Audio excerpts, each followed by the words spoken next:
Hi everyone, welcome to another episode of Failing My Way in Public to Success. Today I put a post out on Instagram and I only get about a minute to do these videos, but I felt that there was so much more information to give, I thought I'd do a whole podcast about it today. So if you don't know, I've got a Instagram account and it is Mark Sclair Training. Please go and follow it if you can.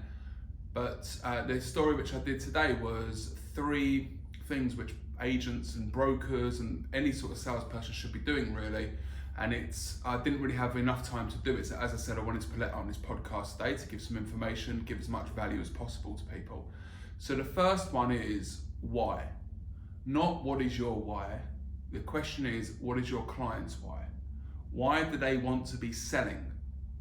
That will help you so much. Once you understand this, you have the idea of what their motive is. And once you understand that, then you can understand if certain criteria as well. Maybe they need to move quickly, maybe they need a cash deal, maybe they need someone to clear off their mortgage, maybe they want to put their money into something else.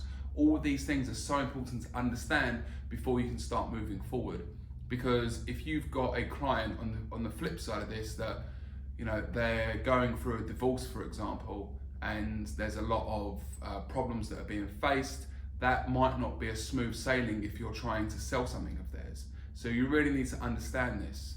So as I said, what is their why? Why are they selling? Why? This is so important to know. And the reason why I bring this up is because I just see so many salespeople that are not asking this question, and then they're scratching their head all throughout the sale because they're not understanding why that client is acting like that as well. Once you understand why they want to sell, it really answers a lot of questions to any sort of niggling things which were coming up during the process.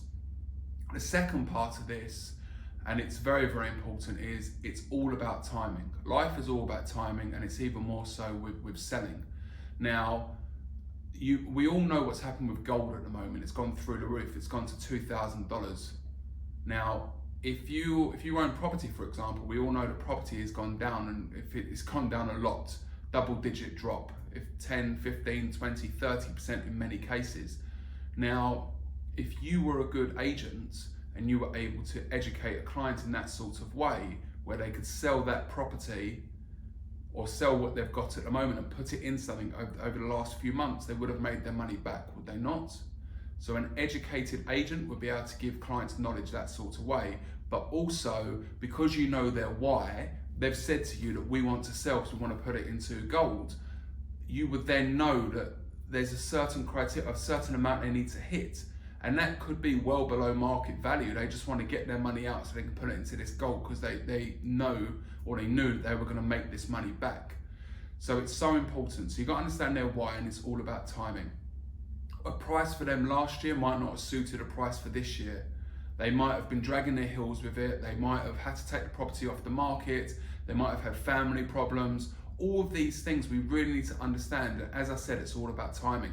And I've had it quite a lot of time over my sales career where you think that client isn't going to sell that property or sell that thing, or management as well. Are they going to do that deal? A client has approached you and said, look, we want your product, but we want it at a 40% discount. And you go mad at them. You say, this isn't something that we do. We don't offer things at this. And they say, speak to your management, see what they say.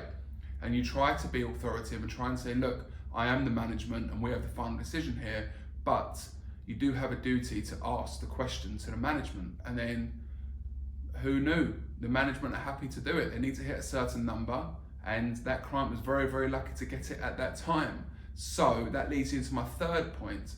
The third point is there's no such thing as a silly offer. Now, I'll give you an example of this. I was watching one of my favorite TV programs the other day, which is $1 Million Listing. And it's $1 Million Listing LA, and it's real estate market in LA.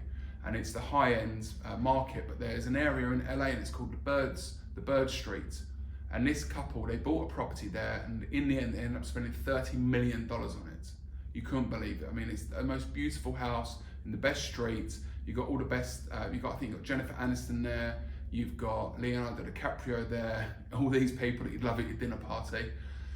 So all these people are there, but this couple was not happy. They weren't happy. There was a lot of construction going on. it's going to take 3 to 5 years before that street really gets finished, even though they're very careful with the way they do the construction. People just weren't happy going there. They spent all this money, they'd arrive and they just weren't relaxed. So the listing was at around about 25 million. You thought they were going to take a $5 million haircut, that was it. But a client came in at $15 million and the people accepted it. They accepted that amount. Now, it went a little bit further because the $15 million offer was from an offer before this agent took the listing, so he wouldn't have got the money supposedly. So he then knew that he had a $15 million property, which really was worth about 25. And he knew that he had all these people on his books. He started calling around, did meetings, did viewings. They all came round, and he had some offers, and he ended up selling it at 16.5 million. Now that is just an amazing thing. They've spent 30 million on it, and they just want it out. So there's no such thing as a silly offer. It's all about timing and why did they want to sell. They just wanted to get that money out and move on. Now, these people were multi-millionaires, so to them, 15 million, yes, I think it did dent their pockets, but it wasn't that bad for them in the end because they were able to put it into something else. And I think this is so important. So I don't feel like I've blabbered on a little bit here. I think I've laid this out the right sort of way. You need to know why your client wants to sell. You need to understand their why, as I just said. You need to understand that life is all about timing. So what was a silly offer before, or what you thought was a silly offer, might be the right timing for them to buy. Yeah, so I'd love to hear people's thoughts on this. I've been in sales for the last 15 years, and there's so many times where I thought that a person's not going to take that offer, but you've put it forward to them. And in America with real estate, it's the agent's duty, it's by legal requirement, they have to put the offer forward, no matter what the offer is. And it's amazing really, because a lot of people wouldn't think that offer would be accepted, but it did. And was that because they were legally obligated to do it?